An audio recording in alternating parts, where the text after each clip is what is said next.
Мемлекет басшысының кезекті сапары халықаралық қоғамның назарын өзіне аударды.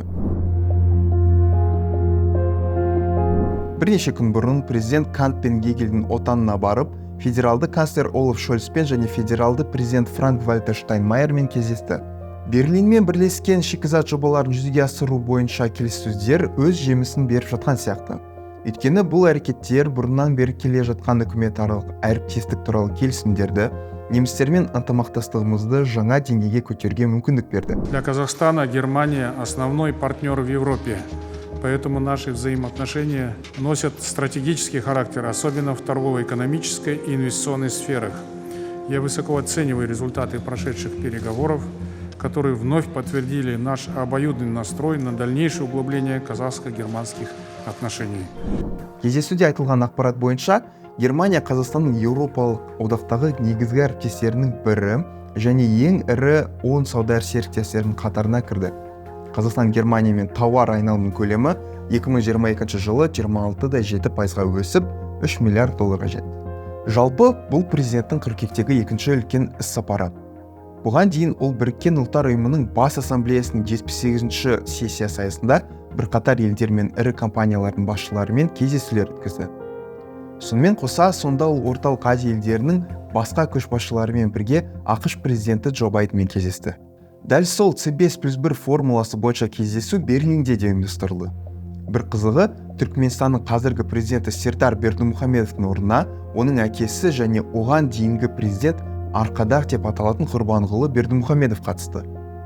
Бұл бұрын Германия Ресейден газдың негізгі бөлігін алғанмен түсініктеледі. Дәл қазір оларға жаңа партнер қажет, ал Ашғабадтан экспортталатын негізгі тауар бұл газ. Келіссөздерді жүргізу үшін саяси тәжірибесі бар адам қажет. Қазіргі геосаяси жағдайда мұндай келіссөздер тек шай ішу ғана емес. Іс-шараның күрделілігі орталық Азия президенттеріне жасырын түрде Берлин мен Вашингтон месседжін ұсынады. Біз сіздермен сауда жасауымыз келеді, бірақ кері байланыс болу керек. Бұл жобаны тиімді орындайтындар табысының үлкен бөлігін өзіне алады. Кездесу орталық Азия мемлекеттерінің 5 президентімен болса да, біздің көшбасшымызға көп көңіл бөлінгеніне назар аударған жөн. Қазақстанның үлесіне Германияның орталық Азия өңірімен барлық саудасының 80%-нан астамы келеді. Әрине, қазір бүкіл өңірдің және Қазақстанның алдында жаңа экономикалық мүмкіндіктер ашылып, орталық Азия елдеріне экономикалық сауықтыруға ықпал ететін бәсекелестік бар. Егер біз президенттің жеке сектормен кездесулерін қарастыратын болсақ, онда әр компанияның аймақтық логистика хабының кірпіші деп санауға болады. Бұл туралы үкімет ішінде жиі айтылып жүр және мұны логистикалық және қаржылық ұйымдармен қол қойылған келісімдер де растайды. Енді геосаясат туралы. Мемлекет басшысының Украина дағдарысы және Ресеймен қарым-қатынасы туралы бірқатар мәлімдемелері үлкен қызығушылық тудырды. Что касается украинского конфликта, то Казахстан выступает за немедленное прекращение военных действий, за мирные переговоры на основе устава Организации Объединенных Наций. Сегодня уважаемому господину канцлеру я говорил о том, что ситуация на самом деле очень серьезная. И российская сторона, и украинская сторона утверждают, что готовы к переговорам, но платформа переговоров пока не ясна, на какой основе можно было бы вести переговоры. Поэтому наступает эра разумной, рациональной, я бы сказал, мудрой дипломатии. Қазақстан әріптес елдердің жанжалдарын шешуде медиатор болуға дайындығын тағы бір рет көрсетіп отырғаны анық. Ресей, Украина бұл тұрғыда Қазақстанға сауда жағынан да, гуманитарлық жағынан да жақын елдер. Тараптар қайғылы жағдайдың ауқымына және экономикалық регрессияға қарамастан келіссөздер үстеліне отыруға дайын, бірақ тек өз шарттарымен ғана. Біздің ел зәйтүн бұтағын созған дипломатиялық медиатор болуға дайын. Мәскеу мен Киев бұл ұсынысты қабылдай ма, жоқ па уақыт көрсетеді. Тағы бір маңызды белгі, атап айтқанда, ақш пен Германия сияқты геосаяси гиганттар үшін Қазақстанның санкциялық режимді ұстану кепілдігі болды. Что касается возможного обхода санкций, то Казахстан однозначно заявил о том, что будет следовать санкционному режиму.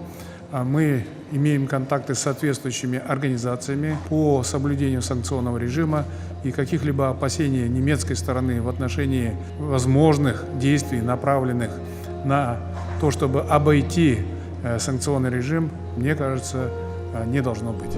Бізді солтүстік көршімізбен қандай тығыз қарым-қатынаста болмасын, бұл санкциялар мен халықаралық заңнаманы бұзуды айналып өтуге себеп емес. Прагматизм және тиімді басқару, қазақстандықтардың әл-ауқатын жақсартуға қабілетті жаһандық ынтымақтастық бұл президентпен белгіленген приоритеттер. Что касается границы между Казахстаном и Россией, то она была в свое время делимитирована и в значительной степени демаркирована, подтверждена и ратифицирована парламентами двух стран. Поэтому каких-либо опасений в отношении территориальных притязаний со стороны России у нас не имеется. Дегенмен Астананың Мәскеумен қарым-қатынасы екі тарап үшін де тұрақты, достық және жемісті болып қала береді.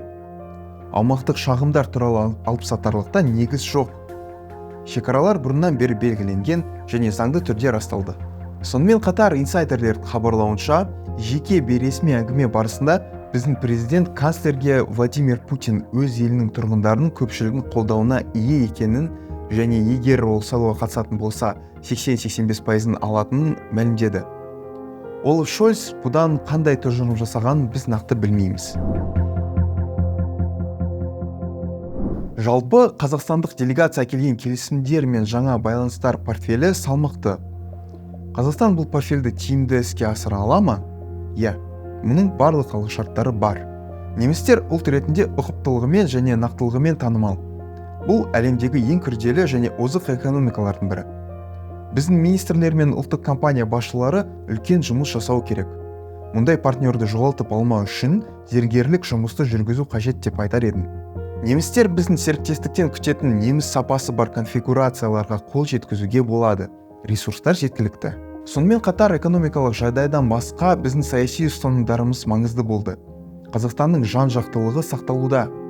Біз партнер ретінде тұрақтымыз және дипломатияда да біздің тәжірибеміз бар. Сау болыңыз.